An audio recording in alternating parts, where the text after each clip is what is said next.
Hallelujah. Good evening, good morning, good night, good afternoon. Wherever you are, whomever you are. Welcome back to Voice in the Wilderness. We are in this study of this topic, the 10 words. This is, I believe, the fourth, maybe fifth segment.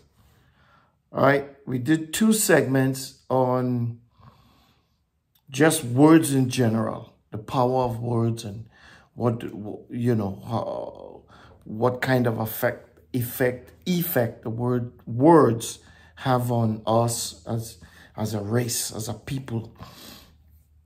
And when I speak, I speak to humanity as a whole.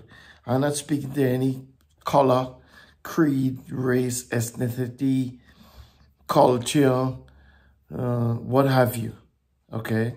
I speak to humanity because humanity came from one being, and that being the creator, Jehovah. Right? All of humanity. I know people say what they want. People think what they want. And guess what? So can you. Okay? That is not going to change anything. All right?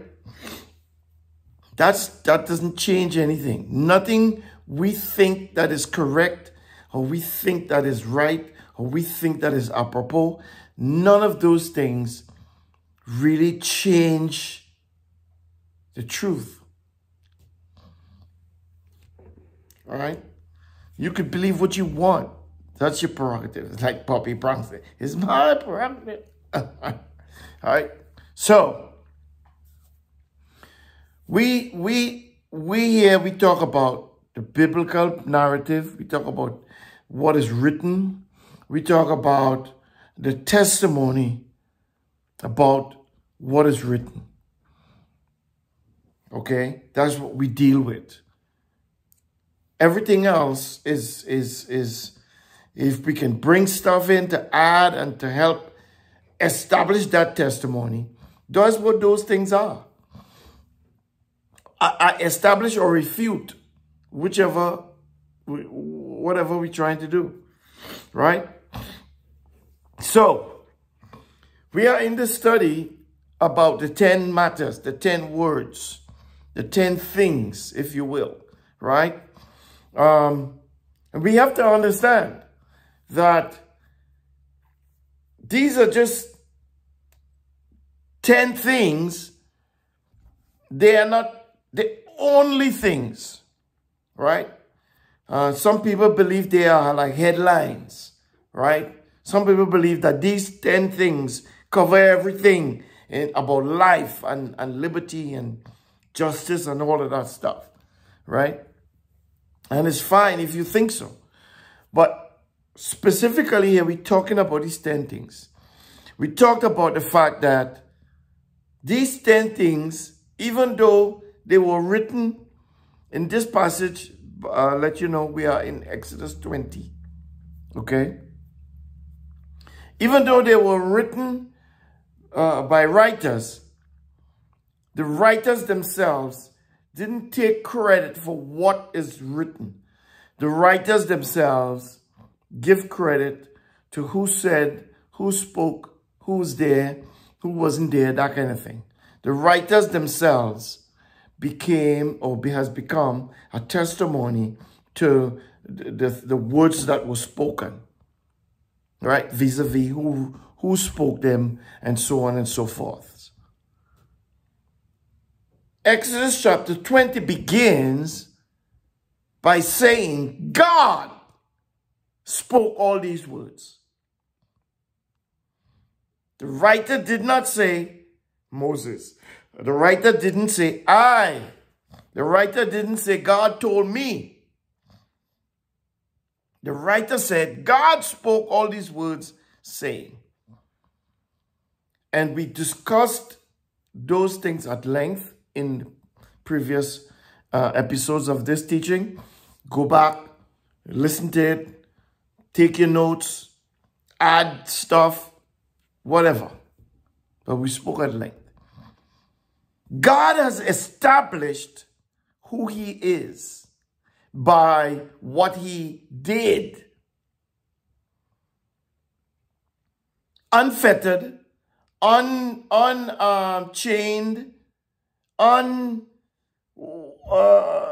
nothing was able to prevent him from doing what he did, vis-a-vis drawing the children of Israel out of Egypt, bringing them out, as he said, with a mighty hand. Nobody was, Pharaoh and all his armies, his chariots, his horses, all his men, all the king's horses and all the king's men couldn't put Humpty Dumpty back in prison again. Right? So, and he makes the statement, irrefutable. Pharaoh was dead, so Pharaoh couldn't say, hey, that's not true, that's a lie. They wanted Egypt, so the Egyptians couldn't say, hey, that's a lie because they're still here. No. They were in the wilderness of Sinai at the foot of the mount. And he makes these emphatic statements, these deliberate, these absolute statements. I am Jehovah, your Elohim, who brought you out of the land of Egypt and out of the house of bondage. He makes that statement. And then he goes on to talk about the 10 things. You shall have no other gods before me. We have to come to the place where we can't take these things lightly. We cannot. We can't afford it. We can't afford to. If he says, you shall have no other gods before me, I think that's what he means.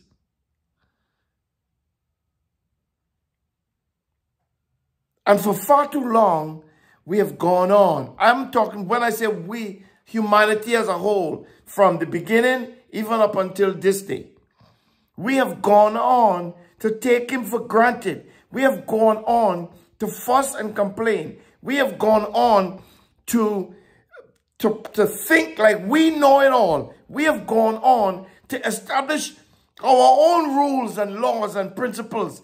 We have gone on, so to speak, as if he ain't saying nothing, as if he don't mean anything, as if he is nothing, as if we the cat's meow. You know, as the old folks would, as the worldly lingo would say, we the, you know, the S word. You know, we it. And in some cases, many people believe that. Especially people who may have money and may be in places of influence and in political arenas and so forth and so forth. You know, people up there. They think we the crap. We it. Ain't nobody like us. Ain't nobody could do us anything. We ain't got no reparations to pay. It's about us. We in charge. We in control. We is going to tell you what's best.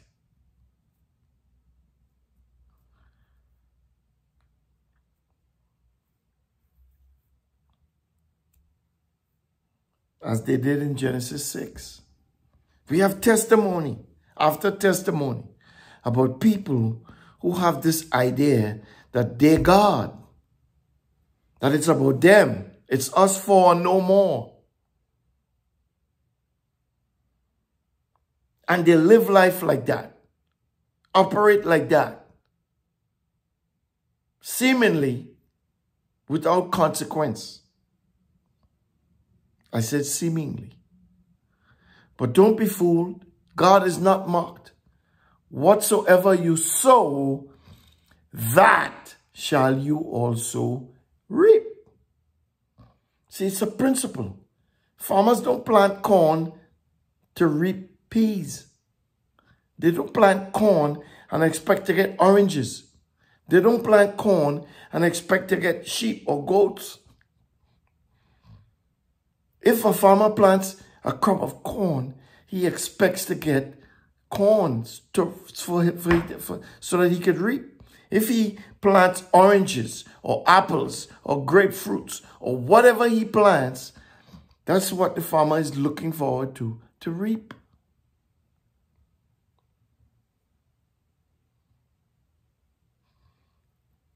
So I don't understand why humans think that they could reap, that they could sow evil and reap good. How does that work? How do you rape and murder and steal and kill? How do you lie and cheat? How do you do those things and think you're going to reap greatness and accolades and trophies and life evermore? What is causing you to think like that?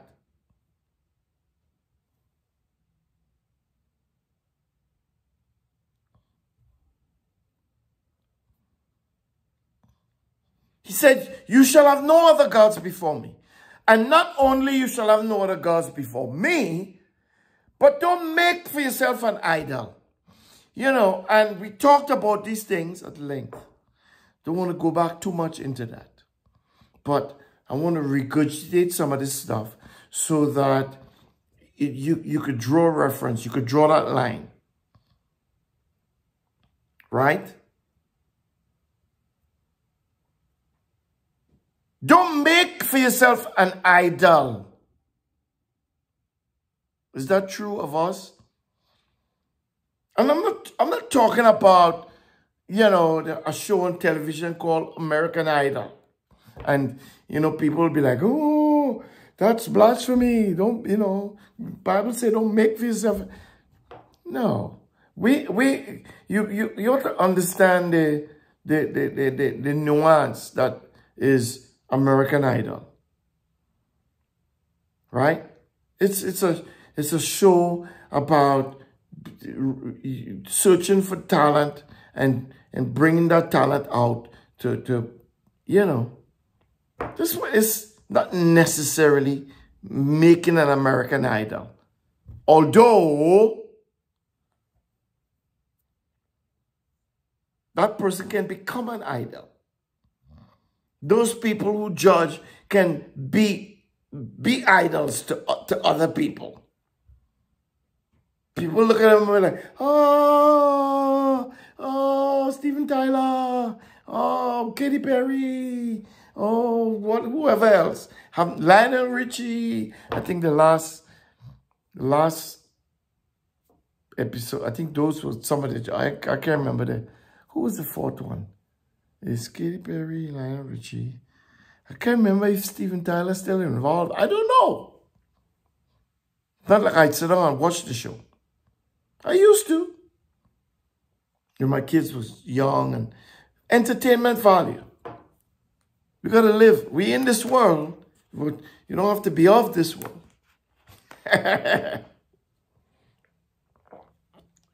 So,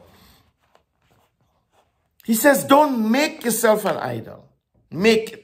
You could literally fashion things. And people do it. People make these little things. You know, people, we talk about that too. You know, people knock on wood, knock on wood. What is the wood going to do? Or what is that gesture? What does that do? Knock on wood. What is, it's, the things that humans believe if we really sit down and think about them, it's nuts. You wouldn't believe the things that you believed. Knock on wood. Cross your finger. What else? What else did? All kinds of stuff.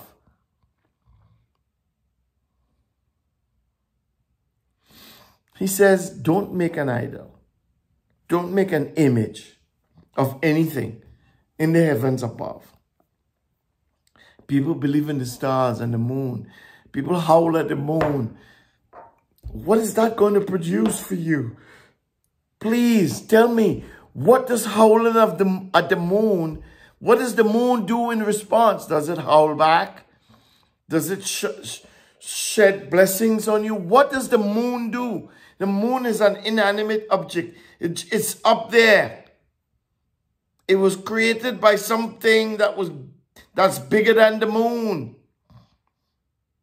But we pay homage to that moon. We pay homage to Saturn and think about it. What do these things do for us? In return for your homage, in return for your bowing down.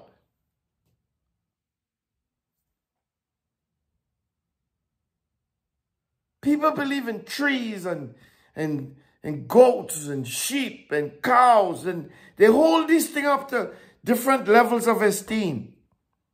Even bow down to them. What would a cow do for you? Other than if you kill it, you get some meat. And what kind of God is a God that you could kill?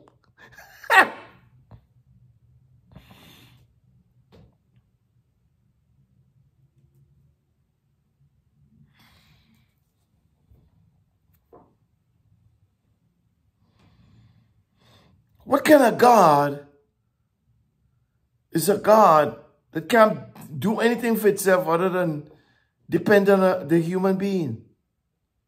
I mean, think about these things. And you have people around the world who believe in all this foolishness.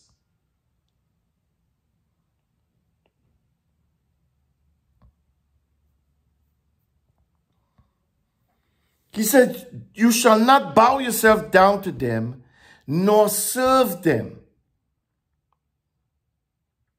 Don't pay homage to them. Don't give them no credence. Don't make people or yourself or the things think that they're more important than you. You put them above you. If you put anything above you, you have to bow down to that thing. The only thing that's above you is the Heavenly Father.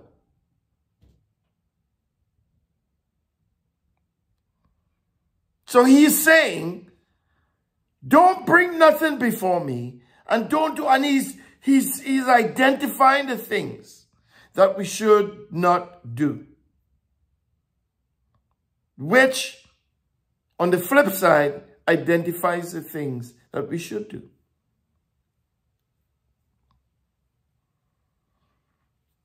He says, for I, your Elohim, for I, Jehovah, your Elohim, am a jealous Elohim. Jealous Elohim. Wow. In the new, what we call the New Testament, we see the word jealous a lot. And we normally attribute the word jealousy to something fleshly. We attribute the word jealousy to something fleshly, a fleshly feeling. You shouldn't be jealous. God says he's a jealous God. Because he cares about you so much. He cares about me so much, to the extent that when we do these things that displease him, he gets hurt. He's hurt. He is He gets angered. He's jealous.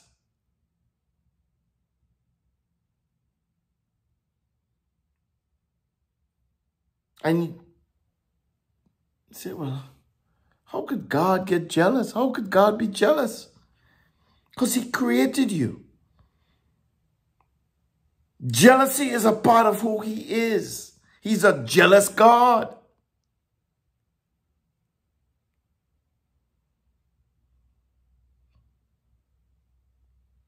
He is a jealous God. And because he is a jealous God, he goes on to say, I will visit, not specifically I will visit, but he says, visiting the iniquity of the fathers on the children.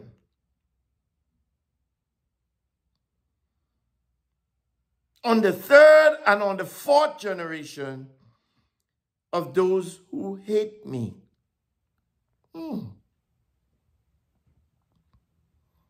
So he visits the iniquity unto the fathers, unto the fathers, unto the children, unto the third and the fourth generation of those who hate me. What does he mean? He will visit the iniquity. See, because we have to understand in Ezekiel, I think it's Jeremiah, somewhere there, he says, what is the saying they have? That the father eats sour grapes and the children's teeth are set on edge. Every man will pay for his own sin. Right?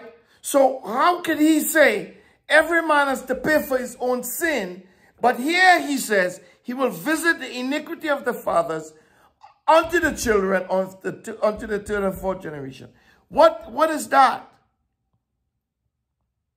What he qualifies that. He says, of those who hate me. See, we have to understand, if you're a father or a mother, a father and a mother, and you hate God, most likely you will raise children who hate God also. And in that sense, the children just follow the iniquity of the fathers. They follow the iniquity of the parents. You see what I'm saying?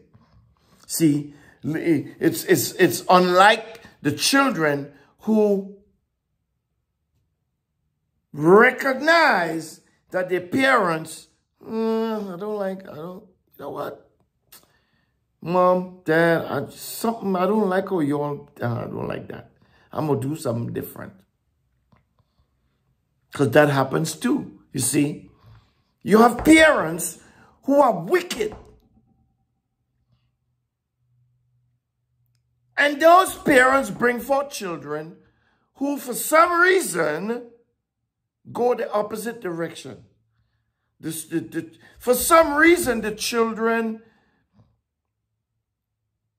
become righteous.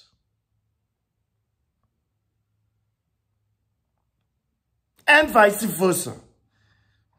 You have fathers who are righteous. Fathers and mothers, parents, who are righteous parents. And give birth to children. And those children become unrighteous. See?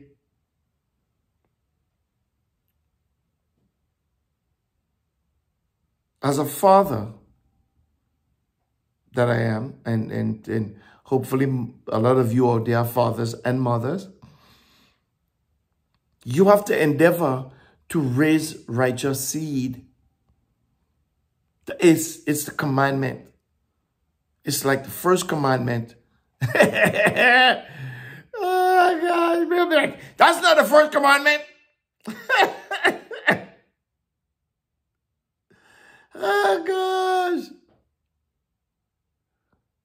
We're not talking about the 10 Commandments. Right?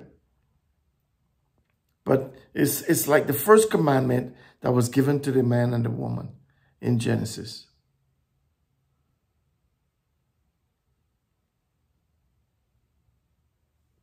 God created a man in his image and he said, be fruitful and multiply.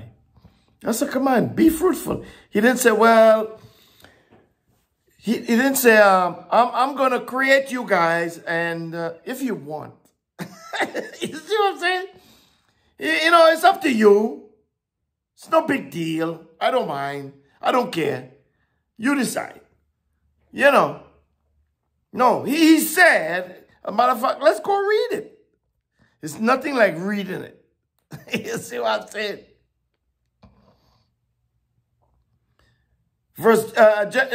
Genesis 1:26. And God said, let us make man in our image and in our likeness. And I've dealt with this time and time again in previous teachings, or every time I talk about it, I kind of let people know. This is, you gotta understand the sequence. You gotta understand how God flows. God said, let us make man in our image. Whereas before, everything he made it in their image. Not in his image, in their own image. Animals like animals, you know, grass like grass, and so on and so on. Go read it. Hopefully you'll see what we're talking about. And when it came to the man, he said, let us make man in our image. And after our likeness. And let them have dominion over the fish, over the birds, over the livestock, over all the earth, and over every creeping thing that creeps on the earth. And then God created man in his own image. In God's image, he created in God's image, he created him, male and female, he created them. And God blessed them. Right? God blessed them. And God said to them, if you want, it's entirely up to you. You don't have to do it. You can have children. You can have children. You could, you couldn't, you don't have to. No, that's not what God said. That's not what was said. And God blessed them and said to them, be fruitful. Be fruitful. He didn't say, if you want, you can be fruitful. It's up to you. Be fruitful is a command.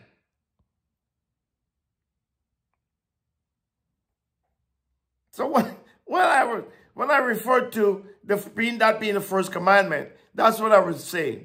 Not like the first commandment among the 10. He said, be fruitful and multiply and fill the earth.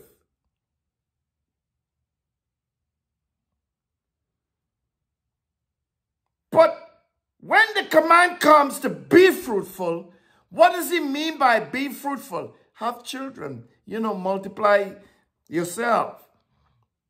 But you have to understand the principle of multiplying yourself. The principle of multiplying yourself is not multiplying yourself to be like yourself. It's multiplying yourself to be like him. Because he multiplied himself and made you.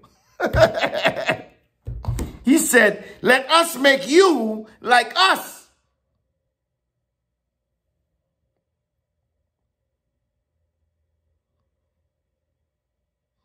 So when he says he's a jealous God and he will visit the iniquity of the fathers unto the children, he knows exactly what he's referring to and exactly what he's talking about. These parents who raise up children who hate him, children who have no care for him, children who have no thought about him, children who despise him. How will God know that? The children will act just like their parents. And God says, I'm going to visit that iniquity. If the children act like the parents, they're going to suffer the same consequences the parents suffer. If the children recognize the actions of their parents and decide, no, that's not the way to act, I'm going to do something different, I'm going to be righteous, God is not going to visit that iniquity. Because when you act in a righteous manner, you show that you love God. You gonna hear me? You show that you love him by acting righteously. Let's go to Genesis, what's that, 18? 18, and let's go Genesis 18. Right? Let's go Genesis 18, just to show opposite, right? Just to show that what we're talking about is not foolishness. This is God talking about Abram.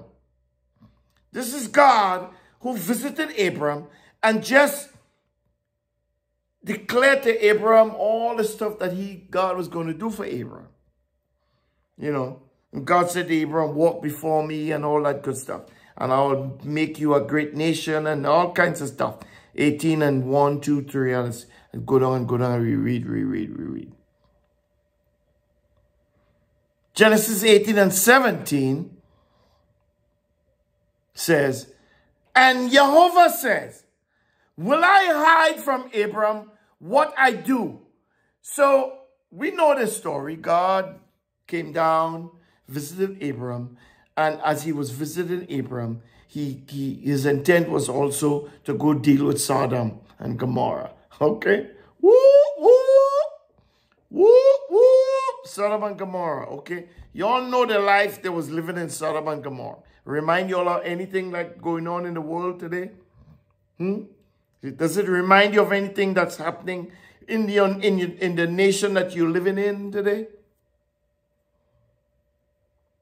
He said, well, I hide from Abram what I'm getting ready to do. The scripture didn't say what I'm getting ready to do. The writer just said what I do. Present tense.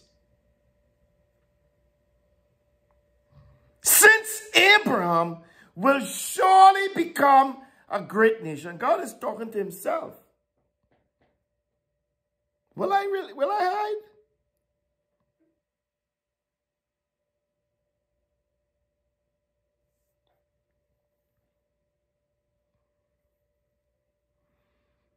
And all the nations of the earth will be blessed because of him. All the peoples.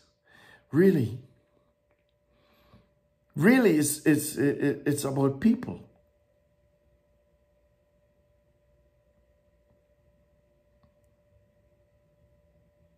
And listen to why. Listen to why. For I have known him. Because God says, I know him. I know Abraham. I know how he is. I know how he thinks. I see him in operation. See? He's not selfish. He's not bigoted. He's not,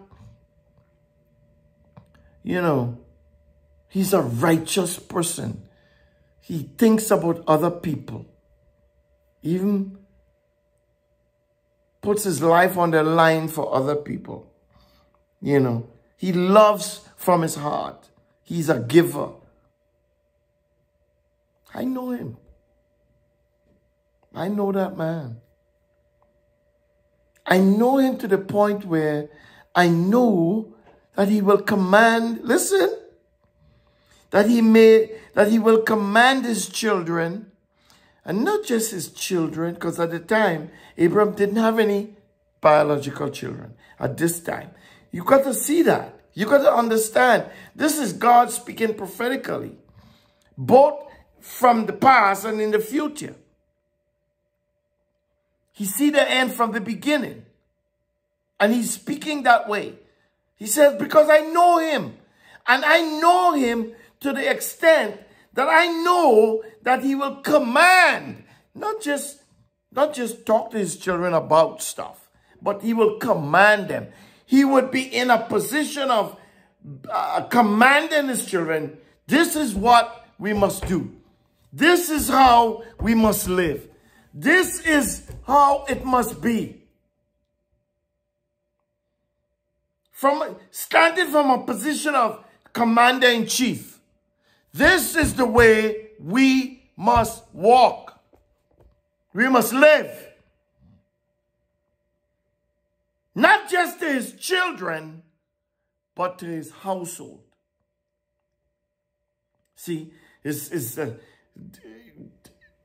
God makes a distinction between the people that Abram is commanding. But he's commanding them nonetheless. And he's commanding them with the same instructions, the same commandments, with the same Torah, nonetheless. He commands them in the same way. He's going to command his children and he's going to command his household that they may keep the way of Jehovah. See that? When you institute those things, when you demand from your children that they live a certain way, that they act a certain way, that they do things a certain way, when you demand from your household that they do things a certain way, that they act a certain way, that they be a certain way, you show your love to Jehovah. And if your children and your household jump and follow suit, they show their love toward Jehovah. Jehovah sees that. Now, the very opposite thing could happen. You could put a demand on your children and your household. This is the way, walk in it, and it's their choice. And they could ignore you. They could decide they want to listen to you. How do I know that? Because it happens. This is the reality of life. It happens. You don't own the mind of your children. You don't have dominion over your children's mind. You teach and you train. That the most you can do is teach and train. And hopefully, like the proverb said, train up a child in the way that he should go. And when he is old, he wouldn't depart from it. There is a chance that in between that time, he could be doing all kinds of crazy stuff, which we bear witness to in a lot of cases.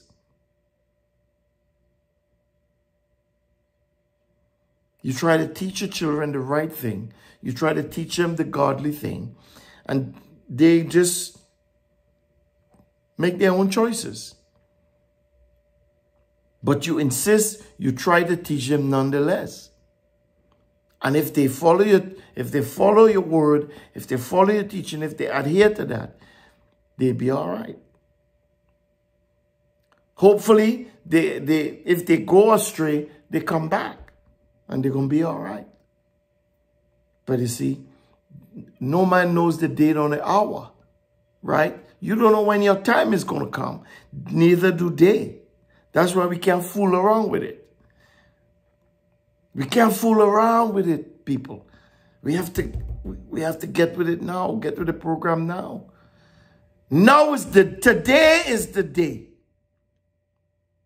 Today, right now. When you hear the knock on your door, answer, open, invite him in. Don't wait till tomorrow. I remember, I waited. The knock was emphatic for me quite a bit of times. I've heard the knock quite a bit of times in my young years, right? And I ignored that knock. I ignored it a lot of times. I ignored it. I used to hear the knock. The knock used to be really loud. And it seems like the louder the knock is the more hardened my heart was. Sometimes that's how it is. You know? And thank God for his grace that he kept knocking, and eventually my heart softened.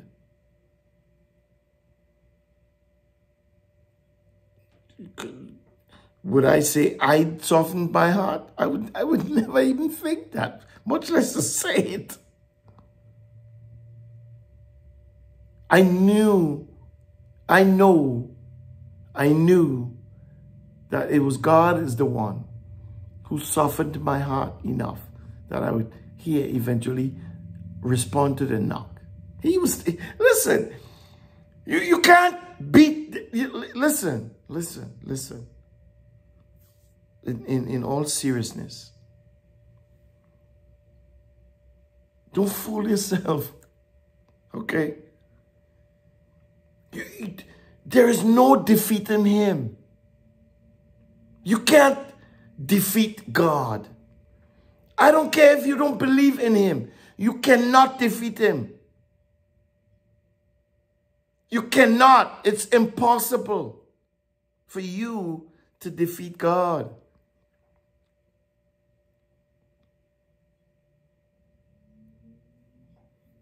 Your best bet is to know that, to understand that, and to accept that for what it is, and to change course. That's your best bet. That's your only bet. Because you don't know the day or the hour. And if you keep fighting and pushing back, if your time comes and you miss that opportunity, you have no other recourse. That's as serious as it is. For me, I was blessed. You know, even fortunate that time and time again, I heard that call. Like I knew. I felt it. And I kept refusing. I kept refusing. But the same God who's full of grace, the same God kept knocking, kept pushing it at the door, kept knocking. And eventually at 34, 35 years old, I was soft enough. My heart was soft enough that when he knocked, immediately, I answered emphatically. Not because I wanted to answer, but because he made it so everything was ripe for his picking.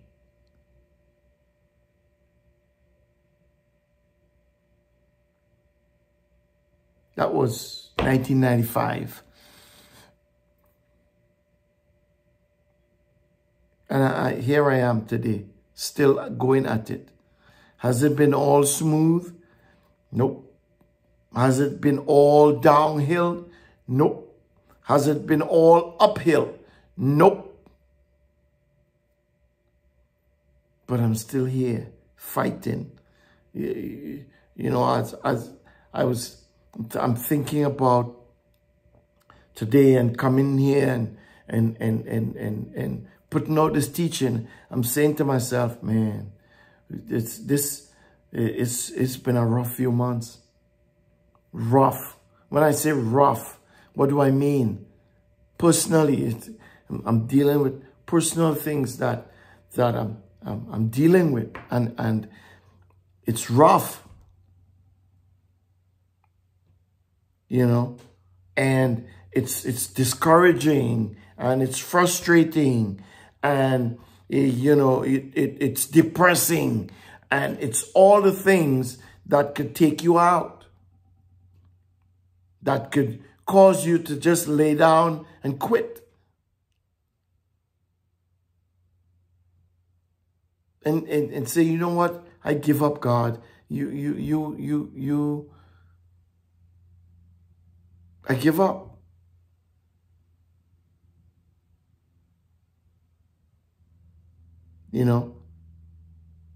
But I look around and I see the blessings. I know the things that I've accomplished. I know the things that I have. I know how the things that are around me. I'm aware of the good things, those blessings, if you will. I'm aware of them, fully aware of them.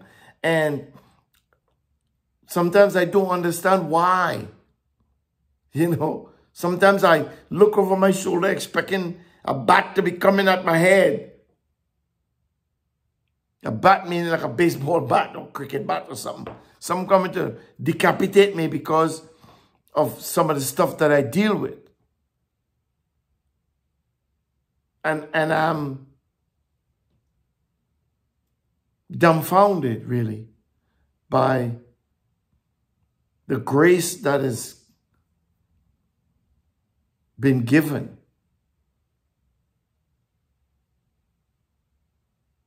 And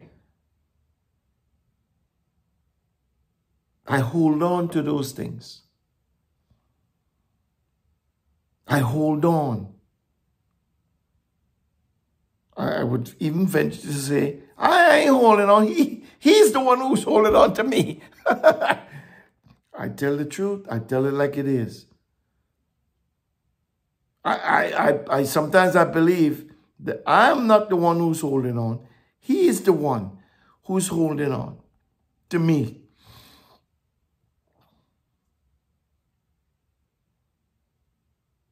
But it's there before us.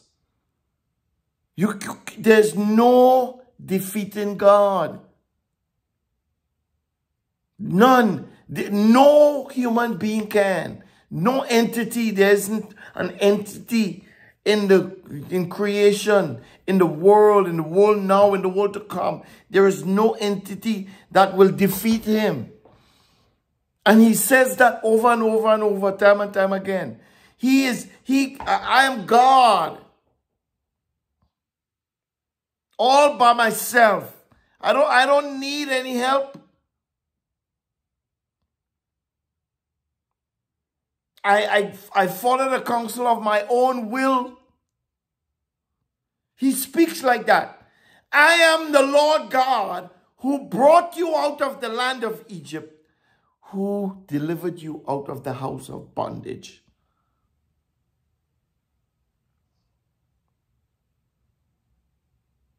And so when he knows who Abram was, when he knows who Abram is, when he knows that Abram would command his children and his household in the way of the Lord, he would show them the way. He would light up the path to Jehovah for his household and his children. He says, I can't hide the stuff I'm getting ready to do from him. I can't. I got to tell him. I got to show him. I got to explain to him. And you know the story. Abram knew that Lot was over there. He knew that Lot was over there. And something in Abraham knew that Lot, he taught Lot, he showed Lot. Lot saw. Lot was an eyewitness, a literal, physical witness to Abraham and his personality and his character, the way he did things, and so on and so on. And there was an affinity between the two of them. Abraham just believed Lot would maintain his righteous standard. And so Abram stuck his neck out for Lot. And almost demanded, if you will, almost, he begged and begged and begged. Would you, if 50, if 30, 20, 10, 5, 4, 3, you know what I'm saying? Battered with God. Back and forth. Just to get the assurance that God, if you find 5 righteous people, I will not destroy Sodom and Gomorrah. Well, we know the end of the story. Sodom and Gomorrah was destroyed because God didn't find 5 righteous people. He found just 1. And he saved Lot and his household because of Lot. Because what happened to Lot's wife? She turned around. She became a pillar of salt. The sons-in-law thought he was kidding around, so they didn't even listen to him. They stayed. Right? So Lot was brought out of Sodom and Gomorrah with his 2 daughters. And then look what the daughters decide to do. Hey, we don't have no husbands.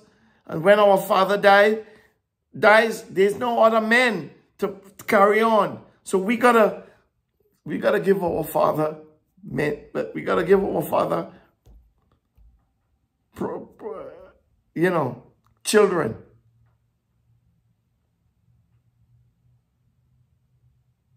And so you know the story. They went in, after they drunken him, they went in and they impregnated themselves, I had to say. Because they drunk the man.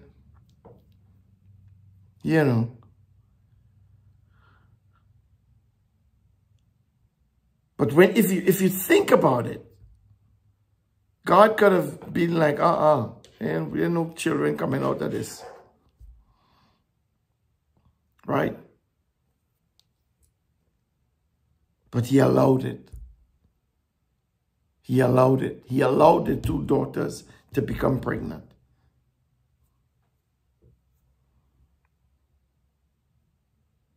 See, we've got to understand that there's no losing when you're with God.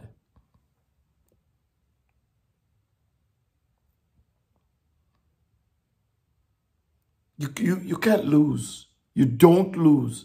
Even if you look like you're losing. Right? Because, like the old folks would say, looks are deceiving. It may look like you're losing, but you're not losing. You got to stay the course. Got to grow. And draw closer and closer and closer. Become better at being righteous. You got to push. You got to, like Paul says, you got to press towards the mark. The mark is becoming righteous. That's the mark. That's hitting the mark. Is righteousness.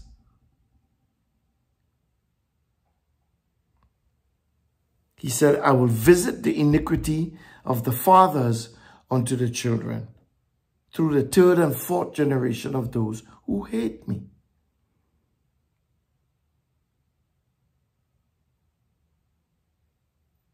If you propagate hatred towards God, you're in trouble. There's no other way to put it. If you propagate hatred towards God, you're going to lose. And let me say, hatred towards God is not saying I hate God. Hatred towards God is pursuing and projecting unrighteousness, is upkeeping unrighteousness, is standing up for unrighteousness, is defending unrighteousness. It's supporting unrighteousness. That's hatred towards God. And I'm not talking about your righteousness, or I'm not talking about the government righteousness, or I'm not talking about the righteousness of mankind. I'm talking about the righteousness of God. So when you stand up and defend and support and encourage and propagate and push and pursue things that God deems unrighteous, it doesn't matter what color you painted. It doesn't matter how it looks. If those are the things that you involved in, that you propagate, that you support, that you encourage, that you stand with, that you uphold, that you bow down to, if those are the things that you do, if you support unrighteousness and in all its forms, you will lose. It's inevitable, according to Mr. Smith. You know, the Matrix. It's inevitable. You will lose, and lose big. And guess what? Even if you don't believe that, it still is not going to change that fact. And like the old people would say, you could put that in your pipe and smoke it. It's an analogy. Okay? It doesn't matter if you believe it or not. That is not going to change how true it is. It's not going to alter the fact that you will lose.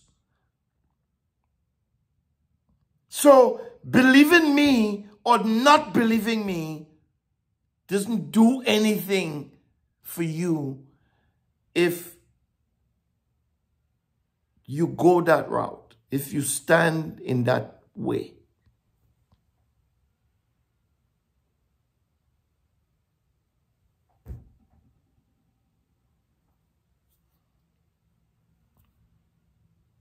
He goes on to say, we're back in Exodus 20 and 6. He's going to show loving kindness to thousands of those who love me, guess what? And keep my commandments. See? It's something about God. You can't run and hide from those few words. Keep my commandments. You can't, well, you could run and hide if you want. Okay? If you don't keep them, you show that you do not love God.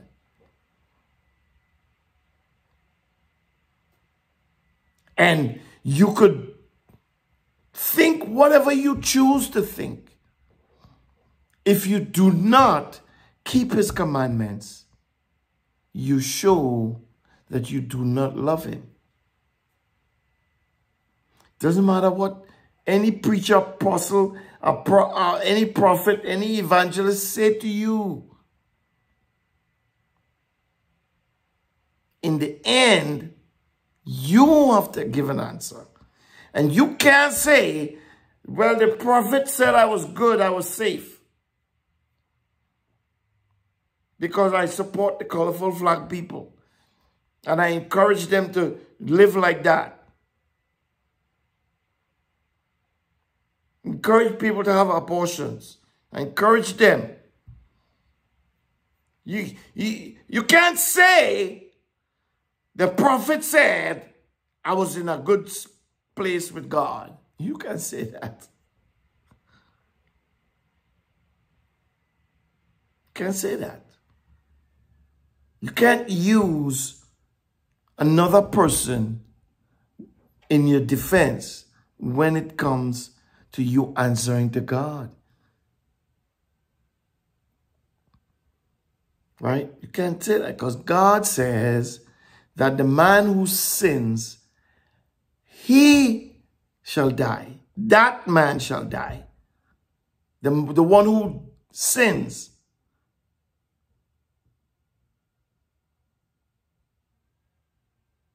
And you should die for your own sin, not for somebody else. You can't die for my sin. See, because guess what? All that is already taken care of.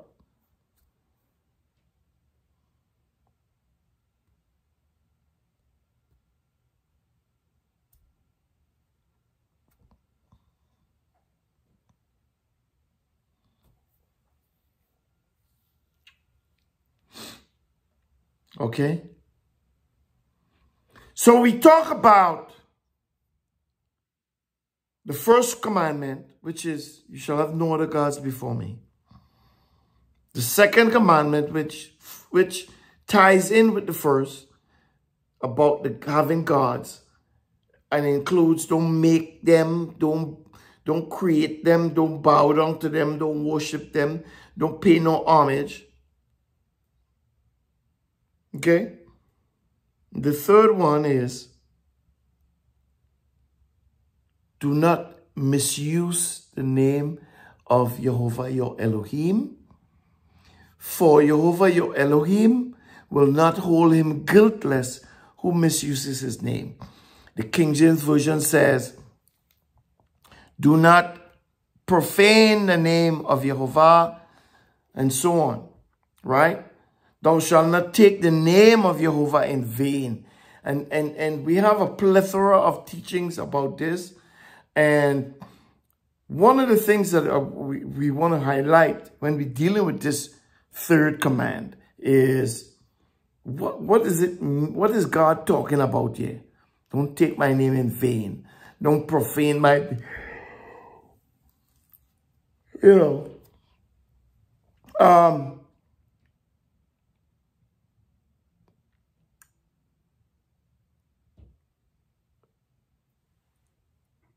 and this is what I would say, right? In the biblical times, people would use God's name. And like they would say, let God be seen between me and thee. You would hear them, or you would hear him swear in his name. I swear by Jehovah, such and such and such. That is not using God's name in vain. Okay? Invoking the name of God in something that you say is not in itself misusing God's name.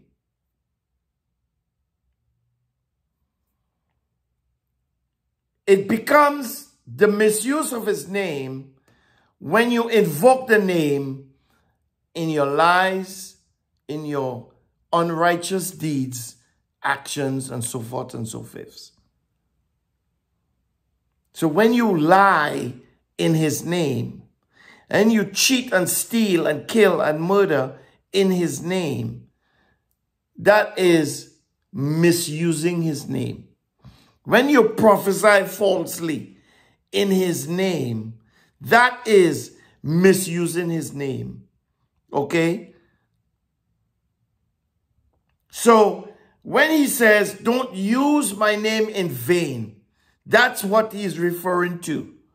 Using his name in coordination with your vanity, with your lies, your deceitfulness, your unrighteousness, and so on and so forth, and so forth.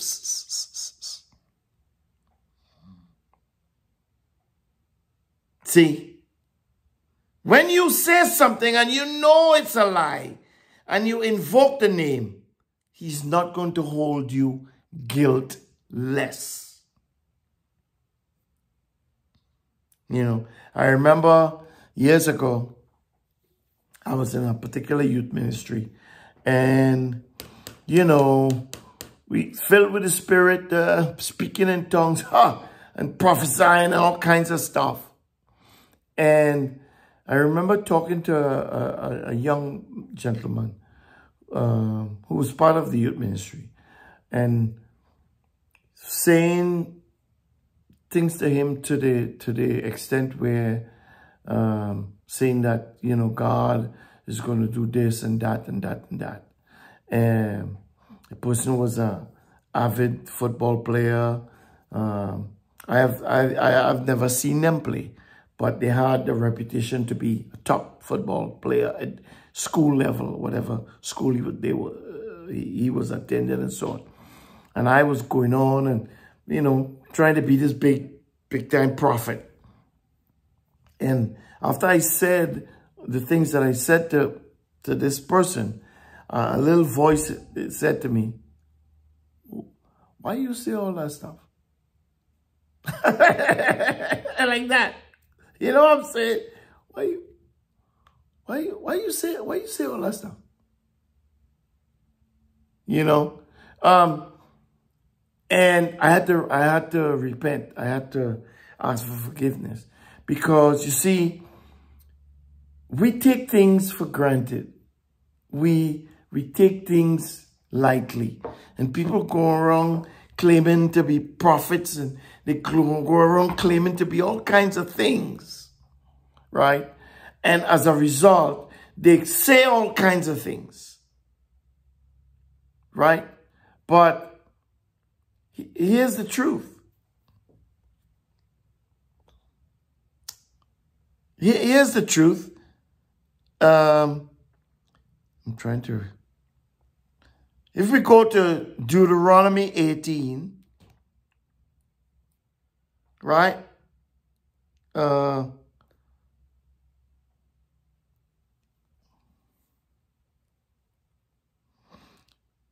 Let's read some verses from Deuteronomy 18.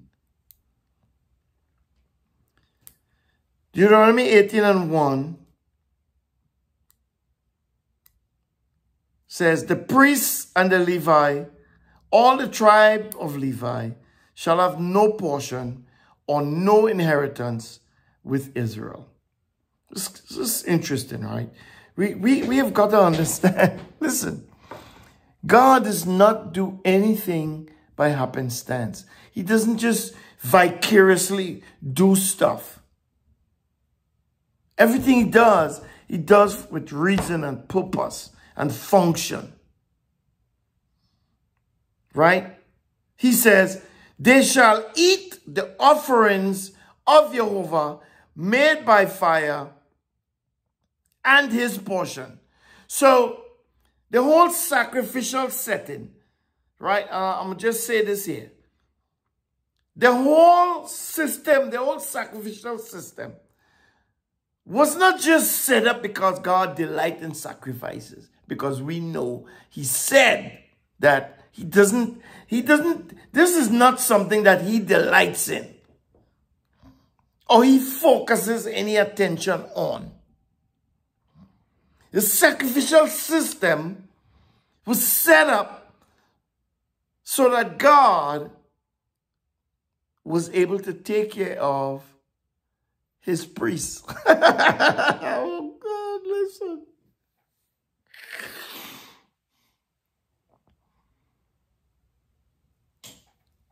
See, when we offer a sacrifice and we look at the blood and the sprinkle and the this and the that, we focus on that stuff. But the sacrificial system was set up so that God would take care of his priests. Why does God have a need to take care of the priests? Because he just said the priests and the Levites, all the tribe of Levi, shall have no inheritance with Israel. That means the priests, the tribe of Levi, the entire tribe, gets no land, they get no riches, they get no wealth, they get nothing. Their duty, their portion was the tabernacle. Their portion was the temple. Their portion was taking care of those things. Well, If I am taking care of the temple, how am I going to eat? If I don't have a piece of land to plant crops, if I don't have a cow or a sheep to kill, how am I going to eat?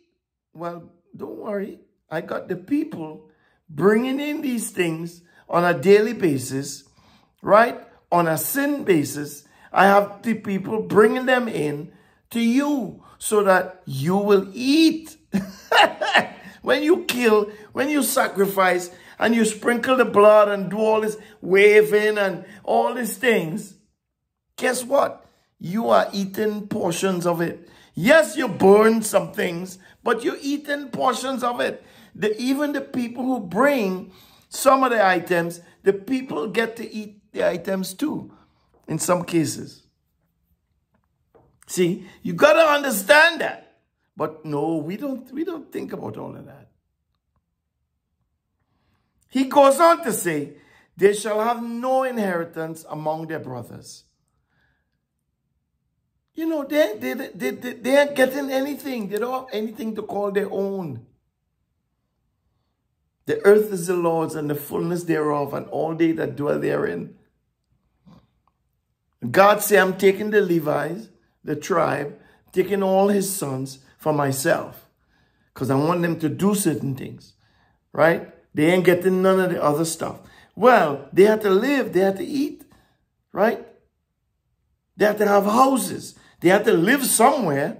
If they're not here and they're home, they have to live somewhere. They can't be on the street like homeless. So this sacrificial system was set up to take care of them. God he don't need no meat. He don't need none of the stuff. He don't need it.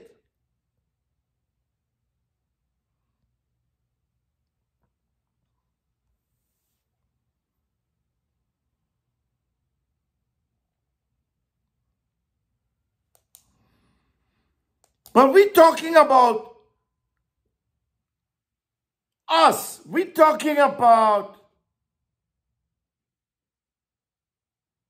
the third commandment. We're talking about taking the name of Jehovah in vain. Misusing his name. Tacking his name onto things without care, without concern,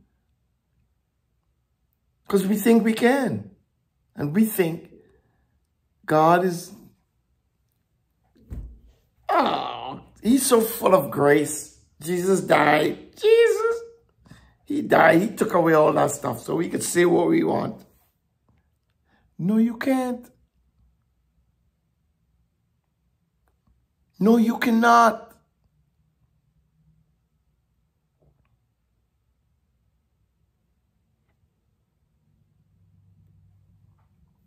He says in verse 9, when you have come into the land which Jehovah your Elohim gives you, you shall not learn to imitate the abominations of those nations. See,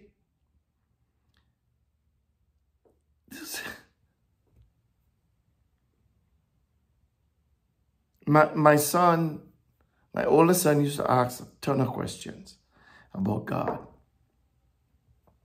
Because in his mind, he wanted answers. He wanted to know, why is God so, he's this way, he's that way.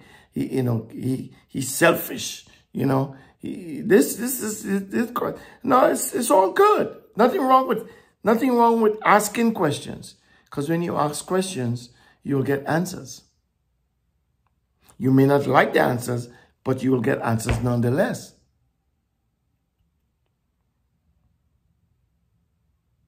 And to him, God was selfish, self-centered, and it was all about him. Now, I would say he has that right to entertain those thoughts. because it's his mind. I'm not getting the thoughts, he is. But when he brings the thoughts and expresses them in questions, I answer. Because my concern is for him. So it's the same thing with God. See, God's concern is with us. He's concerned about us. David said, what is my... When I look at the sun and the moon and the stars, when I look at all the things that you have created, who am I that you are consumed with me, that your mind is full of me, that you are mindful of me? Who am I? God says, I love you. That's why I'm concerned about you. So it's not about God, but it's about his concern about you. If you don't see it that way, then you will lose. You have to see it that way.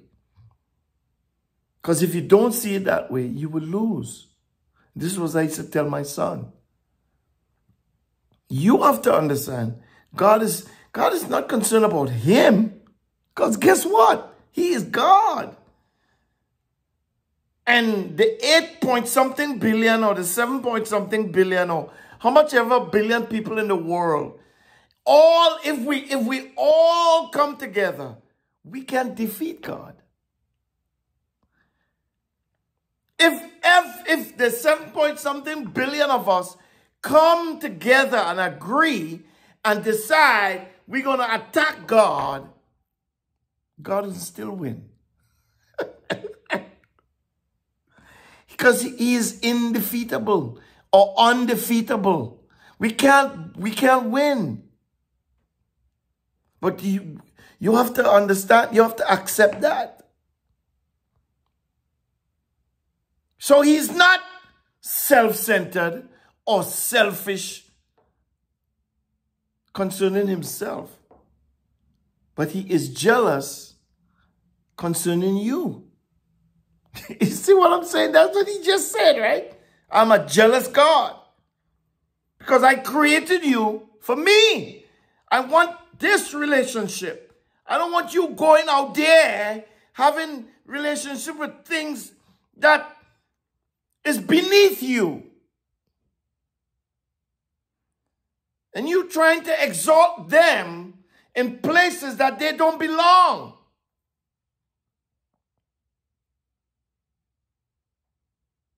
And once we understand that, our perception begins to change.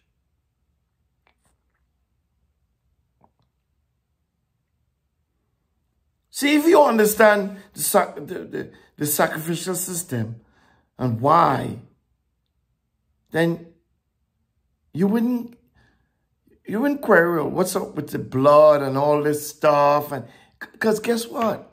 Your cow, your goat, your sheep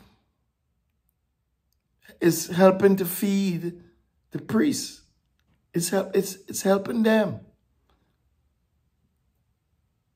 Your free will offering, your peace offerings, it's helping them in addition to you. And it's showing God that you are obedient to his word. So who is it helping? Ultimately, it's you. It's you helping your brother. You see the cycle?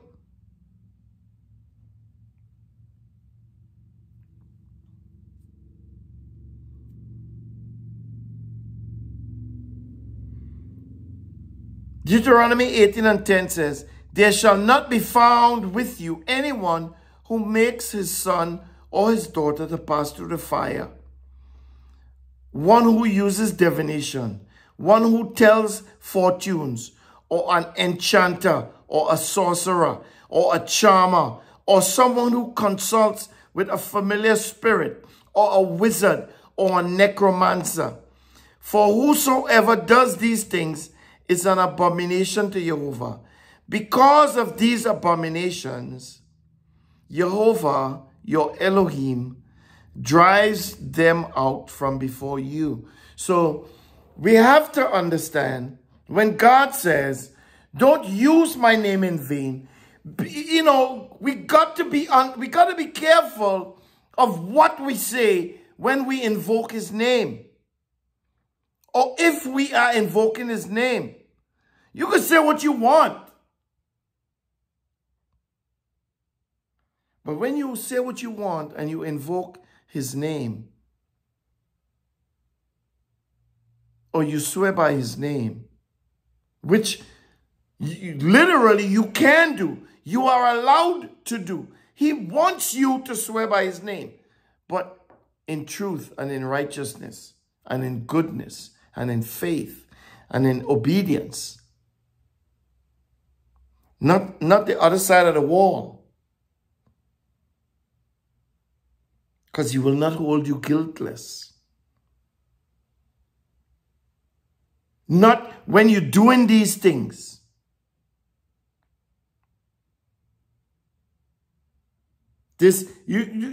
I'll read it again. There shall not be found with you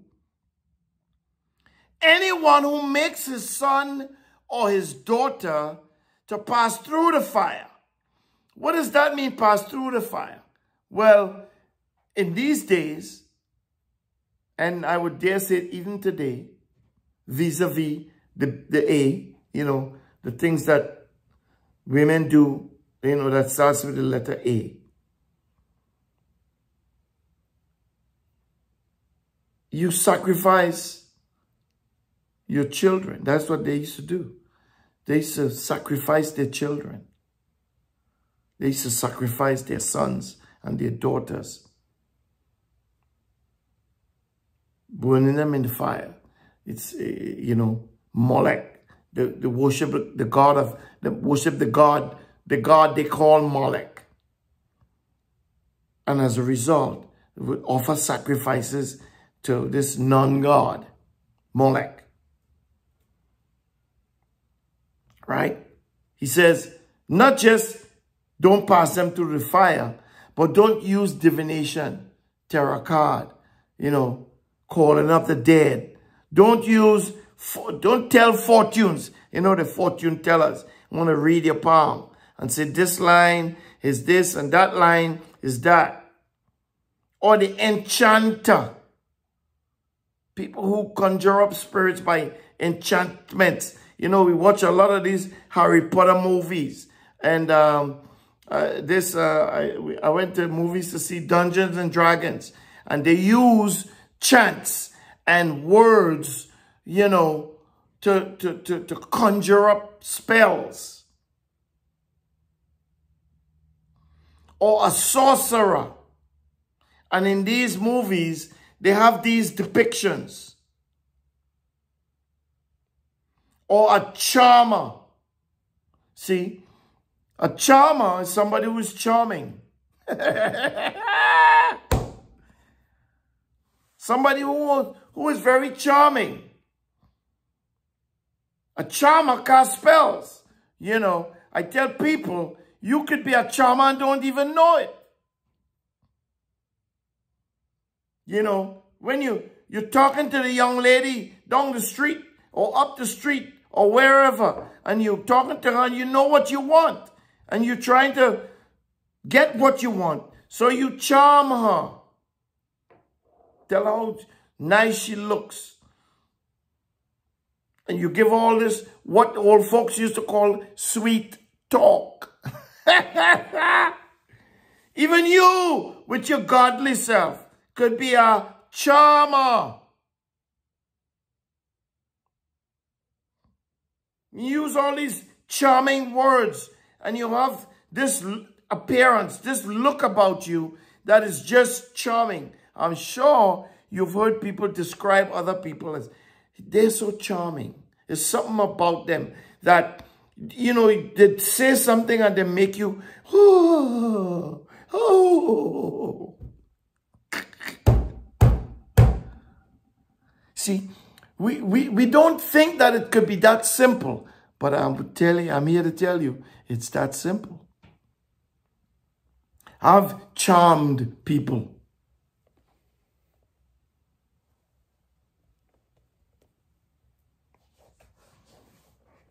You know, when you convince somebody to get what you want, and that what you want is not a godly thing, that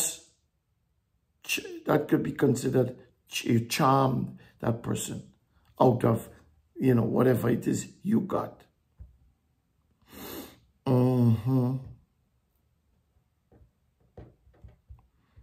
Listen, it's a normal, integral part of who we are. God is a charming God. He's not a charmer, but he is. He's a loving God. That's part of being a charming person. So that's that loving, kind-hearted nature person. But if it's not done in righteousness and for righteousness, man, I tell you.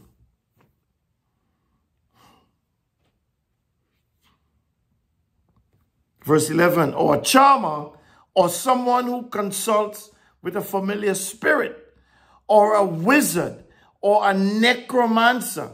I think in that movie, Lord of the Rings, had a bunch of these words being thrown around. You know, necromancing and all these things. You know, the old man in the tower who was in white. Well, white represents good, right?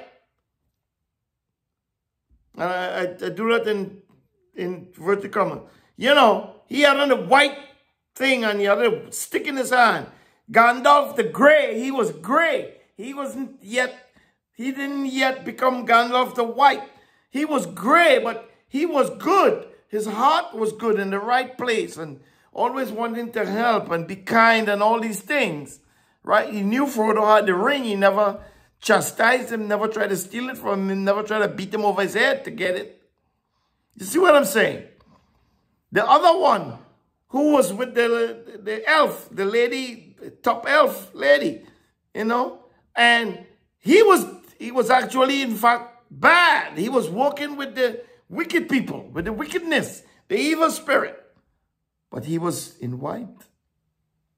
See, you got to be able to see these things. If you can't see them, if you can't perceive them, how would you be able to discern the times? What's God saying? What is he not saying?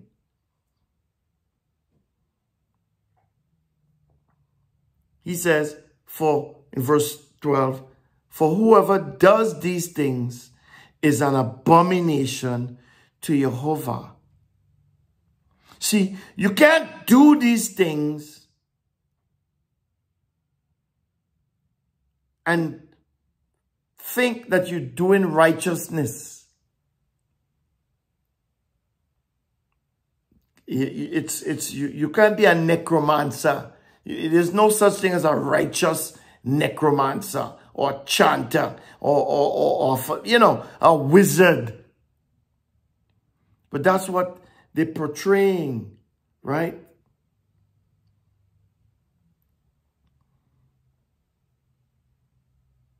He says, for whoever does these things is an abomination to Jehovah, because of these abominations, Jehovah is driving out the people of the land of Canaan. See, we have to understand this. The children of Israel was given the land of Canaan, not because they deserved it, because the people who was living in the land of Canaan was an ungodly people. They didn't like God. They didn't have no fear of God. And they did all these wickedness that we just listed. So God decided that he's going to drive them out of the land.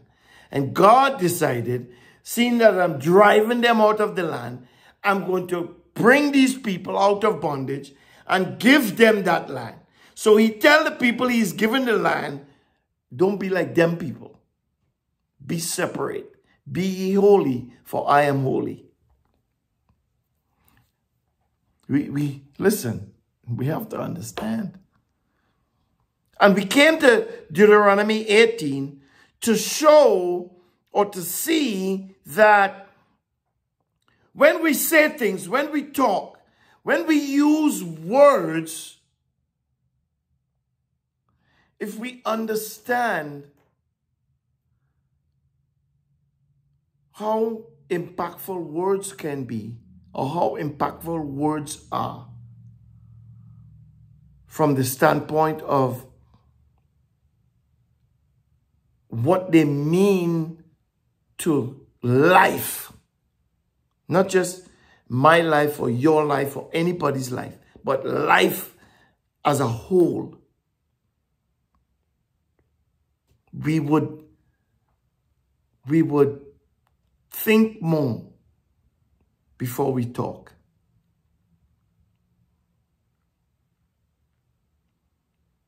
He said, you shall be blameless with Jehovah your Elohim. He said, for these nations that you shall dispossess, listen to those who practice sorcery and listen to diviners. See? But as for you, Jehovah, your Elohim, has not allowed you to do so.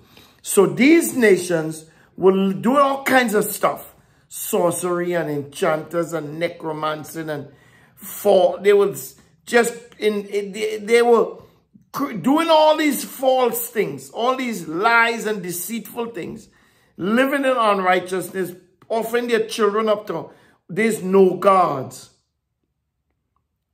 That was their lifestyle. God brought in the children of Israel. He said, first to begin, I don't want you to follow that pattern. I am going to give you the pattern. I want you to follow this pattern. And that pattern has never changed. It didn't change then. It hasn't changed now. It's the same pattern. It will never change. Because God is a righteous God. And then he goes on to say, verse 15, this is the point. I went all of that time to get to this point. Jehovah, your Elohim, verse 15, shall raise up to you a prophet from among you. I'm going to raise up one of your brothers or your sisters. Those that are among you, not from a different nation, not from a different culture, not from a different background. Somebody from among you, from within the tribes. I'm going to raise them up. And I'm going to speak to him and through him. See how God is? You don't want to go all about looking for a prophet. I will raise one up from among you.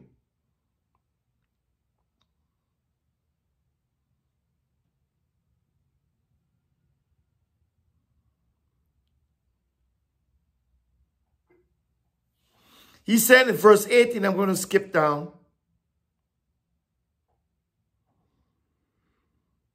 I will raise them up a prophet from among their brothers like you. I will put my words in his mouth, and he shall speak to them all that I shall command him. It shall happen that whoever will not listen to my words, which he shall speak in my name, I will require it of him.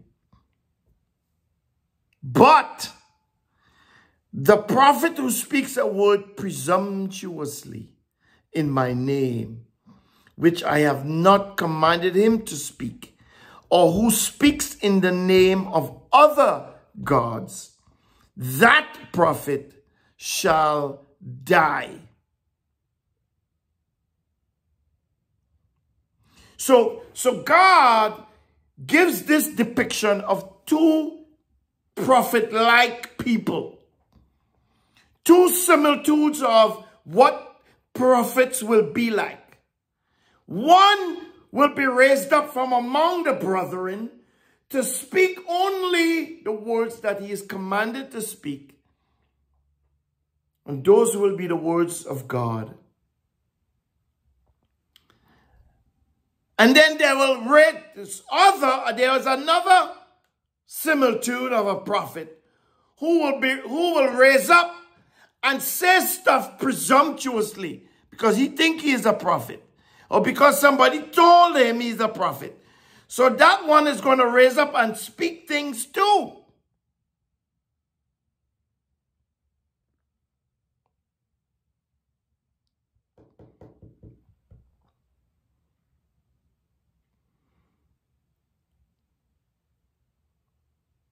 And then verse 21 and 22 is where it sinks. It all comes together. And God makes the final decisions. He says, you may say in your heart, how shall we know the word which Jehovah has not spoken? Not the word which Jehovah has spoken. The word which Jehovah has not spoken. This is how you know.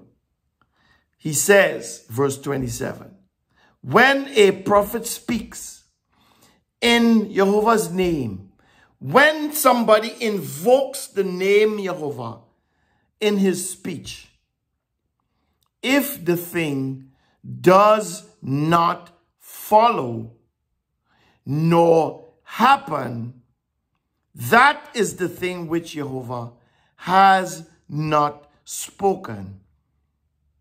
That prophet has spoken it presumptuously. Don't be afraid of him.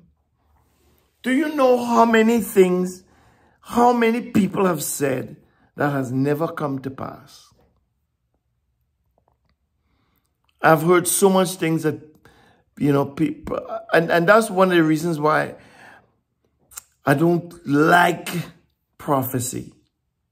This idea that I might be a prophet is not a comforting idea, at least not to me. It's not something that I embrace willingly.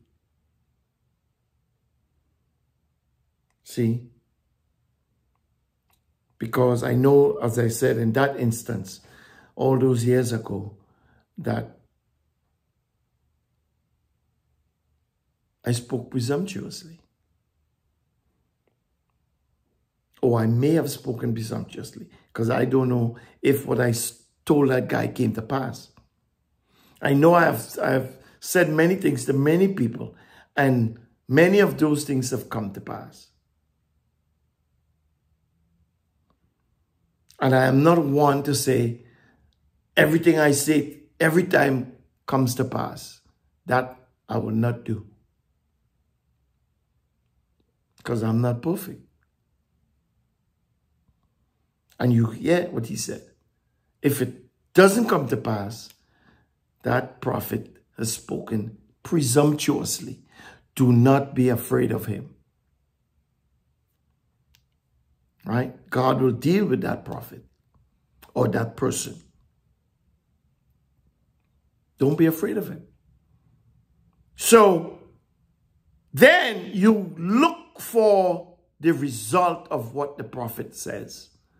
Okay, by this time tomorrow, such and such. Okay, I hear you. I ain't scared. I ain't worried. We'll see by this time tomorrow if it will happen.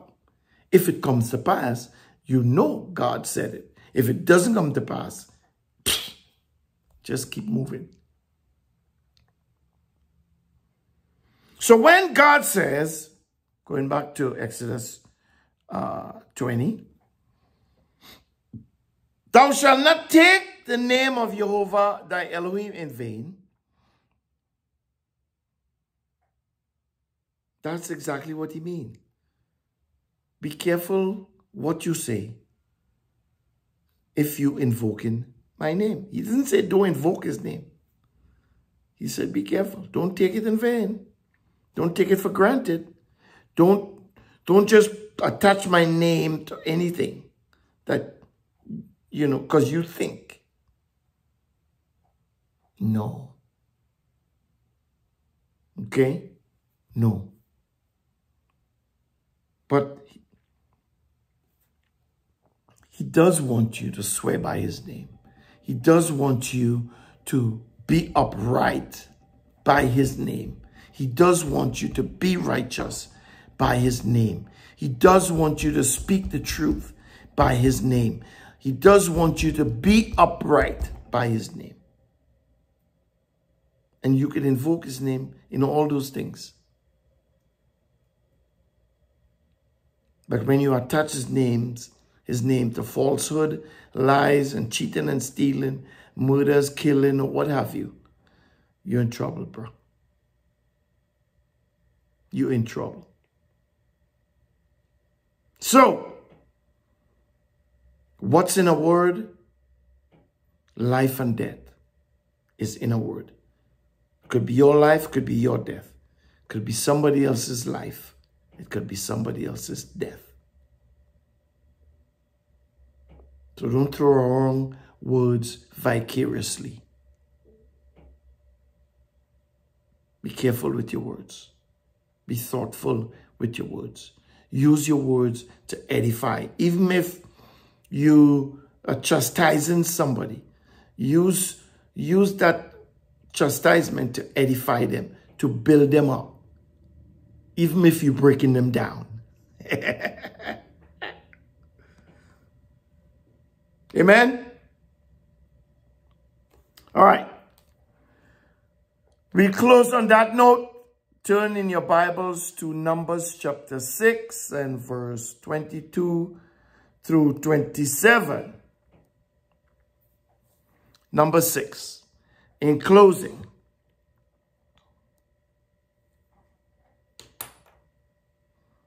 again,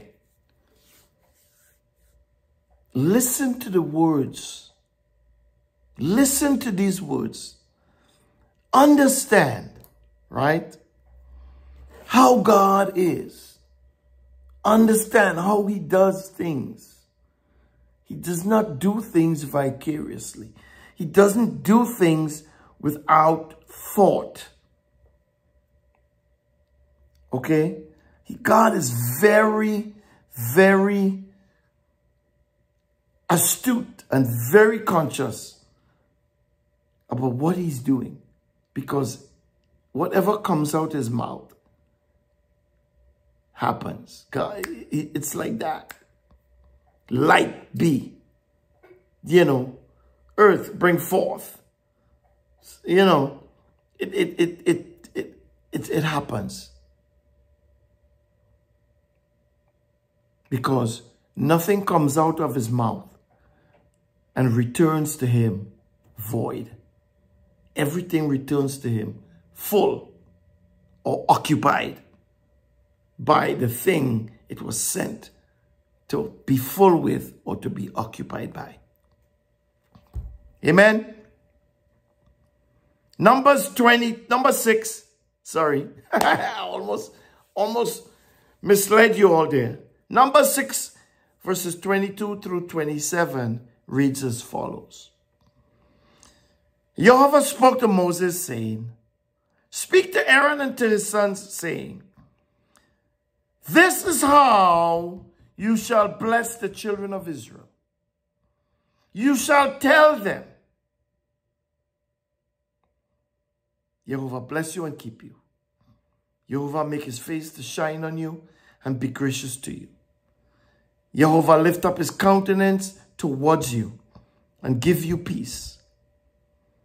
So you shall put my name on the children of Israel, and when I see it, I'll bless them. No, he didn't say when I see it. But if you put in your name on, if you put in his name on something, he's going to see it.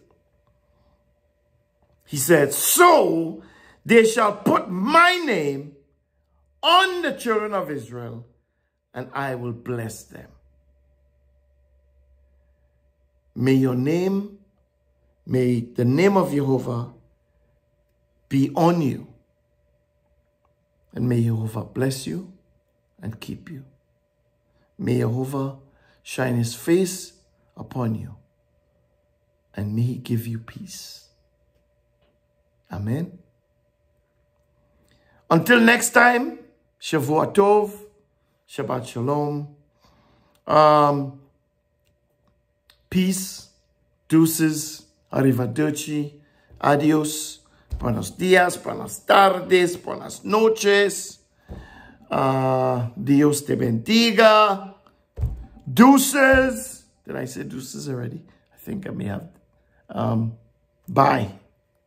Till next time.